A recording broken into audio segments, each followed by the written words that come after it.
Lembaga keuangan merupakan suatu sektor yang sangat potensial dan penting bagi perekonomian negara, di mana pertumbuhan kredit pada suatu lembaga keuangan dapat mencerminkan pertumbuhan perekonomian. Oleh karena itu, lembaga keuangan juga perlu ditinjau dalam perspektif pajak penghasilannya. Nah, dalam video kali ini kita akan membahas perlakuan pajak penghasilan lembaga keuangan bank dan non-bank di Indonesia. Spotlight pembahasan kita kali ini terdiri dari 5 hal, yaitu pengertian lembaga keuangan, pajak penghasilan lembaga keuangan di Indonesia, 3 bank terbesar di ASEAN berdasarkan Forbes Global 200 tahun 2022, komparasi perlakuan pajak penghasilan lembaga keuangan di Singapura, dan yang terakhir, lesson learn yang dapat kita ambil. Pengertian lembaga keuangan. Lembaga keuangan yaitu suatu badan atau lembaga yang kegiatannya dalam bidang keuangan melakukan penghimpunan dan penyaluran dana kepada masyarakat tertentu guna membiayai investasi perusahaan. Hal tersebut berdasarkan SK Menteri Keuangan Republik Indonesia nomor 792 tahun 1990. Lembaga keuangan sendiri terdiri dari dua, yaitu lembaga keuangan bank dan lembaga keuangan non-bank.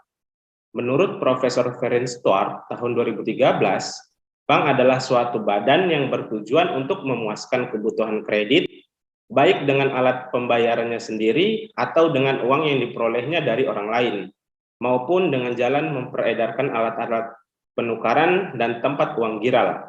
Selanjutnya, menurut Profesor Tamrin Abdullah tahun 2011, lembaga keuangan bukan bank adalah badan usaha yang melakukan kegiatan di bidang keuangan secara langsung maupun tidak langsung, menghimpun dana dari masyarakat dan menyalurkan kembali kepada masyarakat untuk kegiatan produktif. Perlakuan pajak penghasilan lembaga keuangan di Indonesia, yang pertama, pajak penghasilan badan usaha, yaitu SPT tahunan. PPh badan ini dikenakan dengan tarif 22% dari penghasilan neto fiskal bagi lembaga keuangan di Indonesia. Yang kedua, pajak penghasilan PPh pasal 21 bagi pegawai. Setiap perbankan dan lembaga keuangan pastinya memiliki pegawai, di mana setiap pegawai yang memiliki penghasilan di atas PTKP wajib dilakukan pemotongan pajak, penyetoran, serta pelaporan SPT masa PPh pasal 21 setiap bulannya. Tidak hanya pegawai tetap, PPh 21 juga dikenakan atas pegawai tidak tetap maupun bukan pegawai yang mendapat penghasilan dari perbankan. Kemudian yang ketiga, ada PPh pasal 4 ayat 2 atas bunga deposito dan tabungan yang dibayarkan kepada pemegang deposito. Perbankan wajib memotong PPh pasal 4 ayat 2 yang bersifat final sebesar 20%. Dan yang terakhir ada PPh pasal 23, yaitu bank sebagai pemotong PPh atas royalti atau hadiah dan penghargaan, memotong sebesar 15%, serta jika perbankan atau lembaga keuangan menggunakan jasa pihak lain, juga dikenakan PPh pasal 23 sebesar 2%. 3 bank terbesar di ASEAN menurut berdasarkan Forbes Global 2000. Forbes Global 2000 memberikan peringkat perusahaan terbesar di dunia menggunakan 4 metrik, yaitu penjualan, keuntungan, aset, dan nilai pasar. Urutan ketiga bank terbesar di ASEAN tahun 2022 sebagai berikut. Yang pertama, Overseas Chinese Banking Corporate Limited atau OCBC yang berasal dari Singapura. Yang kedua, Development Bank of Singapore Limited yang berasal dari Singapura. Dan yang ketiga, Bank Rakyat Indonesia yang berasal dari Indonesia. Berdasarkan data Forbes tersebut, di mana 2 bank terbesar di ASEAN berasal dari Singapura, maka kita akan melakukan komparasi terkait dengan kewajiban pajak penghasilannya.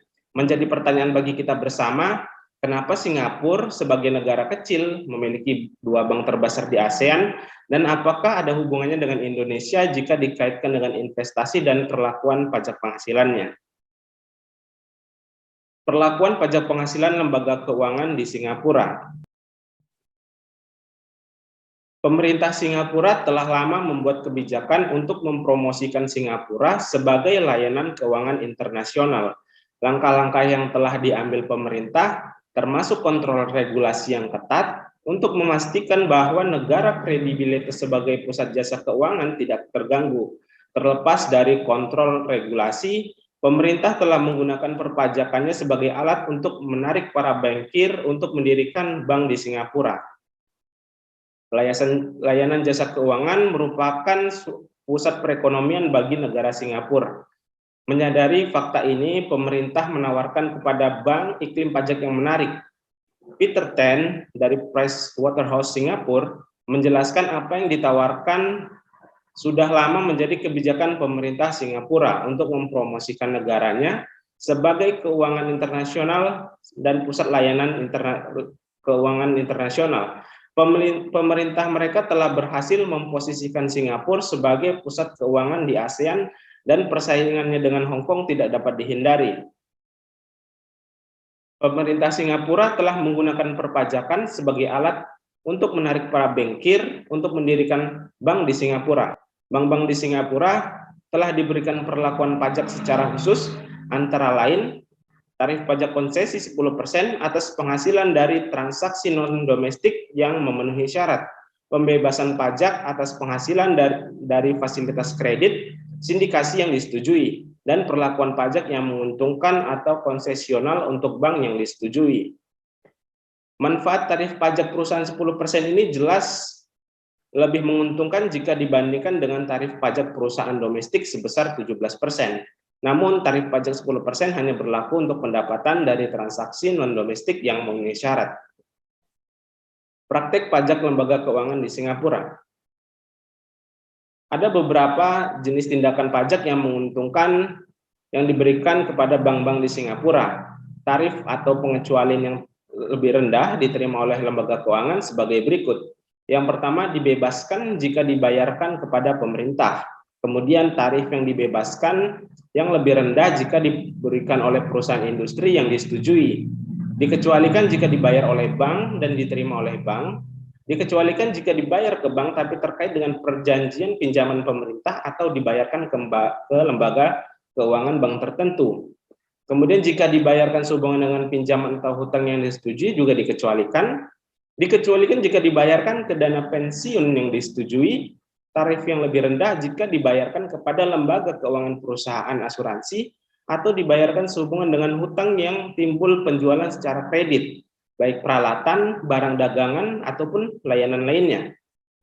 Dikecualikan jika dibayar oleh lembaga keuangan, dibebaskan jika dibayar oleh pemerintah, dikecualikan jika dibayar sehubungan dengan pinjaman atau dijamin dan diasuransikan oleh pemerintah, dikecualikan jika dibayar sehubungan dengan instrumen utang yang terdaftar di bursa efek yang diakui, dikecualikan jika diterima oleh pemerintah atau lembaga keuangan dan dibayar oleh suatu perusahaan selain persekutuan atau dibayar sehubungan dengan pinjaman, piutang, atau kredit yang dijamin dan diasuransikan oleh pemerintah. Tidak termasuk bunga dana yang berhubungan langsung dengan pengoperasian kapal laut dan pesawat udara. Tarif yang lebih rendah itu jika dibayarkan ke bank untuk pinjaman minimal 5 tahun untuk pembiayaan peralatan atau proyek investasi. Kemudian tax treaty Indonesia dan Singapura terkait dengan obligasi. Tax treaty ini menjadi masalah bagi Indonesia lantaran ditengarai oleh membebaskan Singapura dari pajak bunga obligasi atau withholding tax ketika membeli obligasi terbitan pemerintah Indonesia. Hal ini kemudian dimanfaatkan oleh pelaku pasar, termasuk pelaku pasar yang berasal dari Indonesia, guna meraup keuntungan yang lebih besar. Ketika investor asal Indonesia membeli obligasi terbitan pemerintah Indonesia melalui bank atau sekuritas asal Singapura, maka tidak akan dikenakan pajak atas penghasilan bunga yang didapat. Sementara jika membeli menggunakan bank atau sekuritas asal Indonesia, akan dikenakan pajak penghasilan bunga obligasi sebesar 15%. Dan yang terakhir, lesson learned yang dapat kita ambil. Yang pertama, tarif pajak penghasilan bagi lembaga keuangan di Singapura seharusnya dapat membuat pemerintah Indonesia lebih waspada terhadap negara tersebut terkait dengan lembaga keuangan. pemerintah Indonesia harus mencari cara yang efektif untuk mendatangkan investasi asing ke lembaga keuangan dalam negeri. Hal tersebut dikarenakan pajak bukan merupakan salah satu-satunya instrumen untuk mendatangkan investasi dari luar. Yang kedua, good governance di Indonesia juga harus diperbaiki. Mencontoh dari Singapura, di mana banyaknya investor asing yang sangat percaya untuk menginvestasikan dananya di negara tersebut karena adanya kepastian hukum yang jelas serta banyaknya insentif pajak bagi lembaga keuangan. Dan yang terakhir, perlunya merevisi tax treaty antara Indonesia dan Singapura terkait dengan obligasi. Jangan sampai residen Indonesia membeli obligasi menggunakan lembaga keuangan dari Singapura, karena jika menggunakan bank di Indonesia dikenakan 15%, sedangkan jika menggunakan bank-bank di Singapura bahkan tidak dikenai pajak penghasilan sama sekali. Cukup sekian video kita kali ini. Saksikan video-video saya selanjutnya. Terima kasih.